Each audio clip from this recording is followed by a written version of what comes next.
दोस्तों 1 अक्टूबर से यानी कि अगले महीने की 1 तारीख से हम जो सिम कार्ड्स अपने फ़ोन्स में इस्तेमाल करते हैं उन पर नए नियम लागू होने वाले हैं। ये नए नियम सिर्फ हमारे लिए यानी कि ग्राहक के लिए नहीं है, कस्टमर्स के साथ में 3 और लोग भी हैं जिनके लिए ये नियम है।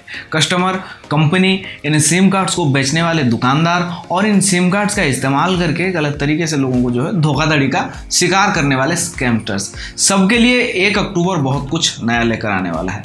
आइए जानते हैं वीडियो में आगे, लेकिन उससे पहले आप सभी से दिल से गुजारिश है कि अपना एक छोटा सा लाइक देकर इस वीडियो बनाने की मेहनत को सफल जरूर बनाए और दर्शक चैनल को सब्सक्राइब भी कर लें। हाल ही में मोबाइल फ़ोन के लिए सिम वेरिफिकेशन को लेकर सरकार ने नए नियम की घोषणा की थी, जिसमें बल्क सिम कनेक्शन यानी कि ज़्यादा मात्रा में कनेक्शन जारी करने का सिस्टम को ही ख़त्म कर दिया। यानी कि पहले की अगर हम बात करें तो पहले आप जाके बस सिम कार्ड जो है तैयार रहता था या फिर डॉक्यूमेंट आपने दे दिया किसी का भी, आप एक सिम कार्ड लेके आ जाते थे। लेकिन अब ऐसा नहीं होता है, अब सिम कार्ड की वेरिफिकेशन होता है, यानी कि जिसका सिम है उसको खुद जाना पड़ेगा, अपना डॉक्यूमेंट लेके जाना पड़ेगा, साथ ही जो ID का नंबर वगैरह दे के कॉल करके आपको जो पहला कॉल करते ही वेरिफिकेशन करवाना होता है। तो ये कहीं ना कहीं जो ज़्यादा सिम बिक्री होता था या फिर एक व्यक्ति के पास 2-4 सिम, वो किसका नाम पे है क्या है कुछ पता नहीं है, लेकिन सिम कहीं और इस्तेमाल हो रहा है, तो इन सब चीज़ों को ख़त्म कर दिया। जो डीलर सिम कार्ड बेचते हैं उन्हें अब इस नए नियम के तहत दोस्तों अपना सिम कार्ड का वेरिफिकेशन करवाना होगा, जो कि पहले नहीं होता था। पिछले लंबे समय से साइबर फ्रॉड की बढ़ती घटनाओं और एक ही पहचान पर सैकड़ों सिम के एक्टिवेट होने की रिपोर्ट के आने के बाद आखिरकार इस पर सरकार एक्टिव हुई और नए नियमों को लागू किया।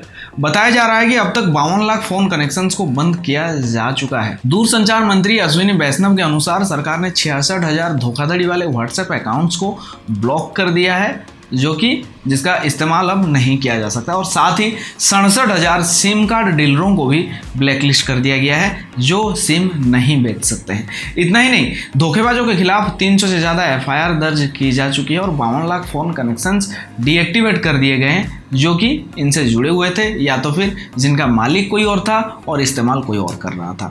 इसके अलावा मंत्री जी का यह भी कहना है कि धोखेबाजों द्वारा इस्तेमाल किए गए लगभग 8 लाख बैंक वॉलेट अकाउंट्स को फ्रीज कर दिए गए हैं, मतलब उनमें जो रकम है वो लॉक हो जाएगा, उसमें लेन देन नहीं होगी। नए नियमों को धोखाधड़ी वाली बिक्री को रोकने के लक्ष्य से घोषित किया गया है। सर्कुलर में कहा गया है कि ये नियम 1 अक्टूबर से लागू होंगे और टेलीकॉम ऑपरेटरों को 30 सितंबर से पहले सभी पॉइंट ऑफ सेल यानी कि POS मशीन जो होते हैं ना, उनको रजिस्टर करना होगा। DOT यानी कि डिपार्टमेंट ऑफ टेलीकम्युनिकेशन ने टेलीकॉम ऑपरेटरों पर अपंजीकृत डीलरों के जरिए सिम कार्ड की बिक्री के लिए 10 लाख रुपए का जुर्माना लगाने की भी घोषणा की है। यानी कि पहले हर कोई अपनी दुकान पर सिम कार्ड बेचने का काम करता था, जो अब नहीं होगा। अगर ऐसा कोई करता है तो इसका जुर्माना कंपनी को लगेगा। तो अब कंपनियां सिर्फ रजिस्टर्ड वाले दुकानों को ही अपनी सिम कार्ड बेचने की अनुमति देंगे। सिम कार्ड बेचने वाले व्यापारियों को अब पुलिस वेरिफिकेशन के साथ ही बायोमेट्रिक वेरिफिकेशन भी करवाना होगा। यानी कि अगर आपको अपनी दुकान पर, आपकी दुकान है और आप अपनी दुकान पर सिम कार्ड बेचना चाहते हो तो इसके लिए कई सारे प्रोसेस होंगे, जहां आपको पुलिस वेरिफिकेशन आपकी होगी, साथ में आपकी बायोमेट्रिक की भी वेरिफिकेशन होगी, तब जाके आप अपनी दुकान पर सिम कार्ड बेच सकते हो। और साथ ही रजिस्ट्रेशन भी इनका करना जरूरी कर दिया गया है। इसकी जिम्मेदारी जो है वो टेलीकॉम ऑपरेटर की होगी, यानी कि जो व्यापारियों का वेरिफिकेशन कंफर्म करेगा।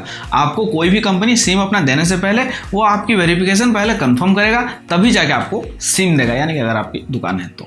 अगर ये नियम नहीं माना जाता है तो सरकार ने इसके लिए 10 लाख रुपए का जुर्माना लागू कर दिया गया है कंपनियों के लिए।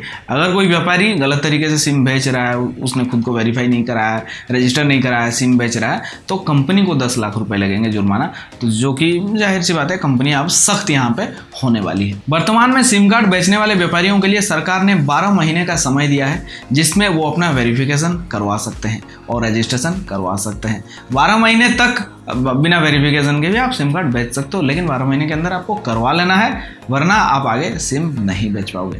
सरकार इस कदम की मदद से धोखेबाज व्यापारियों को पहचानने, उन्हें ब्लैकलिस्ट करने और सिस्टम से बाहर करने की कोशिश करेगी। यानी कि दोस्तों कुछ ऐसे दुकानदार है जो बिना वेरीफाई किए किसी को भी सिम बेच देते हैं, या फिर किसी और के नाम पर सिम की रजिस्ट्रेशन होती है वो किसी और को वो बेच देते हैं, या गलत तरीके से ग्राहक का जो है बोलते हैं कि एक सिम का जो वेरिफिकेशन कोई ग्राहक लेने के लिए आता है तो बोलते हैं कि फेल्ड हो गया, जबकि वो एक सिम को एक्टिवेट कर दिया रहता है। 2 सिम का रजिस्ट्रेशन करवा के एक सिम ग्राहक को देता है, एक की इलीगल तरीके से बिक्री होती है। तो ऐसे लोगों को पहचाना जाएगा। अगर कोई कस्टमर किसी पुराने नंबर पर नया सिम कार्ड खरीदने जा रहा है तो आधार पर छपे QR कोड की स्कैनिंग की जाएगी, जो कि पहले भी होता था। या नया कनेक्शन लेने के लिए कस्टमर को खुद अपना आधार लेकर डीलर के पास जाना पड़ेगा, जिसके आधार पर कस्टमर का डेमोग्राफिक डाटा दर्ज किया जाएगा और सिम दे दिया जाएगा। खैर दोस्तों, जो भी हो, मुझे ऐसा लगता है कि इसमें धोखाधड़ी के मामले कम जरूर होंगे। आपको क्या लगता है, आप मुझे कमेंट में जरूर बताना। इस जानकारी को दूसरों तक जरूर शेयर करें। फिलहाल दीजिए मुझे इजाजत, फिर मिलते हैं एक और नई जानकारी के साथ। तब तक के लिए अपना ख्याल रखें। Take care, bye bye.